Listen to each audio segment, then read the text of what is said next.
Buenos días, Fernando. Buenos días, Fernando. Buenos días a toda nuestra audiencia. Oiga, ¿Qué va? viernes. Ni te cases. Esto es lo que se llama una semana chiquitita. Oye, sí. Ya se acabó. Ojalá todas fueran así. Ya se acabó y vamos para la fiesta de nuevo. Opa, carnavalito. Oiga, usted que habla de la guerra del banano, no se le olvide mencionar, no solamente a don Fernando Manfredo, que jugó un papel importante, El ministro de Comercio, ¿no?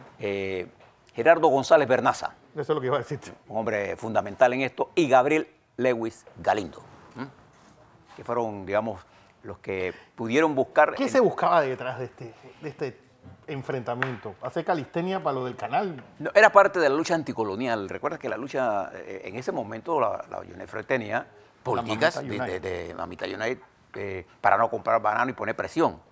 Entonces nosotros lo que queríamos era hacer una especie de... Que un monopsonio perfecto. Sí, una internacional del banano para poder poner mejores condiciones. Bueno, esa guerra fue parte de la lucha anticolonial panameña. Hoy es un día especial. Hoy es el Día Internacional de la Mujer. Y debo destacarles que la ONU, bajo la consigna de mujeres, pensemos en igualdad, construyamos con inteligencia y luchemos por innovar para el cambio. Bajo esa consigna de la ONU, decenas de miles de mujeres se movilizan en el mundo. Consigna que yo hago mía.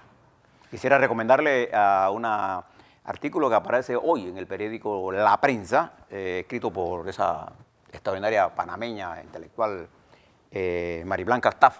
María Blanca Staff. Que se llama Pensemos en Igualdad. Se lo recomiendo. Después le hablo sobre esto. Bueno, yo creo que hoy es un día también para recordar aquella batalla con la Paraya, 24 de junio de 1542.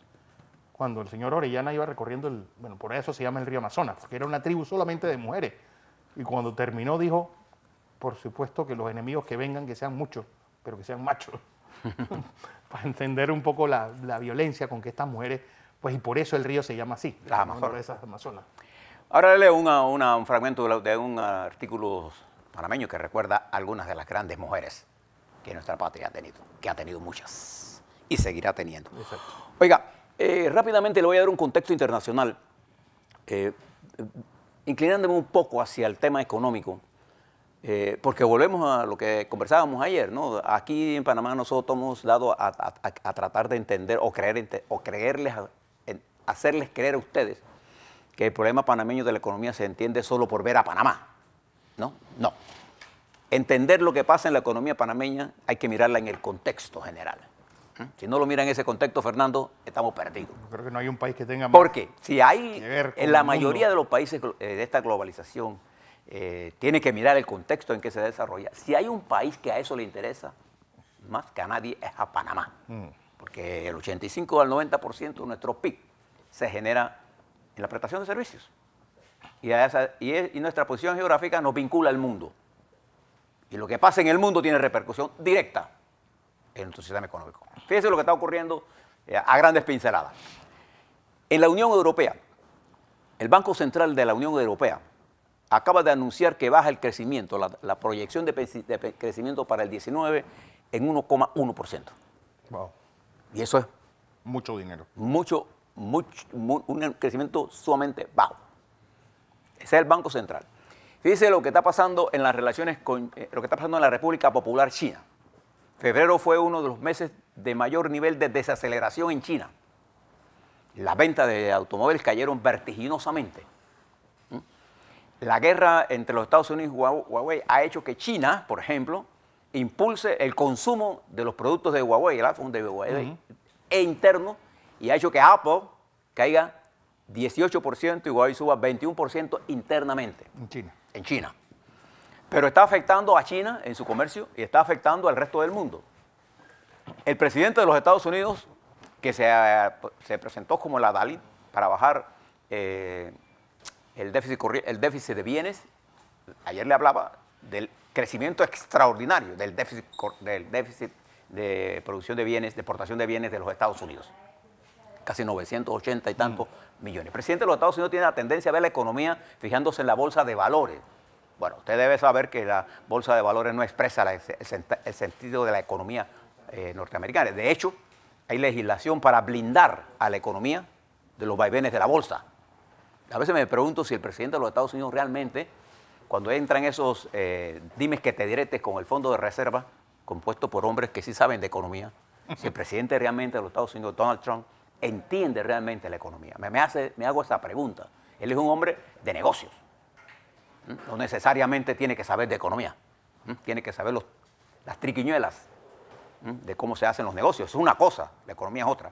China en proceso de desaceleración. También está afectado esta situación entre la India y Pakistán. Está generando problemas en la India. Es una de las economías insurgentes. Emergentes más importantes. Perdón. El otro país importante de esa área, por allá en África, en África, Sudáfrica, afectada por las luchas internas. Pero si usted vuelve a nuestro continente, observe lo que está pasando ayer en Argentina. El peso argentino se devaluó 4%, está en $42. Vaya usted a saber ahora lo que le va a pasar a los trabajadores argentinos. Hay una huelga general de maestros. El salario de un maestro y profesor es de $360. Se requieren para poder vivir 600 y tanto, casi 700. Y con esta caída del peso, usted se imagina lo que significa eso en el bolsillo de los trabajadores, de los asalariados. Usted se va a Brasil, una economía que vino en recesión y la economía argentina está programada para seguir en negativo durante todo el 19. Usted se va a Chile, la situación no es tan buena. A pesar de tener grado de inversión, Chile ha tenido una caída en el crecimiento. Usted se va a Brasil, la situación de Brasil en términos de crecimiento económico es preocupante. El costo del dinero en Brasil es muy alto. Altísimo. Usted va a Venezuela, es un desastre. Colombia, en medio de toda esta situación con Venezuela, comienza a afectarse particularmente el peso que Venezuela representa para la exportación de bienes de Colombia es muy alto. Y estas casi desde el 22, que parece cerrada la frontera, está exacerbando todo lo que está pasando ahí en Cúcuta, del lado colombiano, y en Táchira, del lado de Venezuela. Hay más de 5.000 muchachos venezolanos que estudiaban en Colombia que ahora no pueden cruzar porque los puentes están cerrados. Y si se va a Centroamérica, el crecimiento está detenido. ¿Por qué es importante tener esto en mente? Porque si eso está pasando en el mundo, ¿qué usted cree que va a pasar en Panamá? Lo mismo. Por eso, cuando alguien le explique esto aislado, no le preste mucha atención. Dos temas importantes que le quiero hablar. El problema migratorio cobra más fuerza ahora por los niveles de comunicación que se generan desde los Estados Unidos. Fíjese que el Pentágono acaba de anunciar no hace mucho que está preparado para, en sus instalaciones militares, albergar a 5.000 niños, casi como detenidos en esos bases militares, desarraigados de sus padres. Mientras el Congreso de los Estados Unidos, particularmente la Cámara de Representantes, acusa a las autoridades norteamericanas, a sus propias autoridades, de violar niños en las detenciones, en las cárceles, en los sitios donde los tienen, entre comillas, bajo custodia. Y esa custodia, ningún niño puede estar bien separado de sus padres. No importa cuál sea la circunstancia con que ellos se den. Entonces, este tema migratorio está polarizando a los Estados Unidos y va a tener influencia en la polarización de nuestra región. Y como no actuemos con prudencia, lo que vamos a fomentar la xenofobia en medio de no entender los conflictos que se están generando.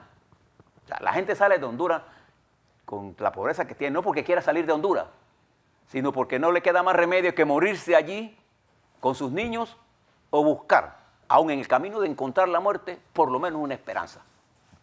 Ese es el drama que está viviendo Centroamérica, esa región de lo que se conoce como el Triángulo Norte, apoderado por las mafias, no solo del narcotráfico, sino las mafias del crimen organizado en todas sus manifestaciones, atrapado en eso, y en un bajo desarrollo social, y en una estrategia sin sentido.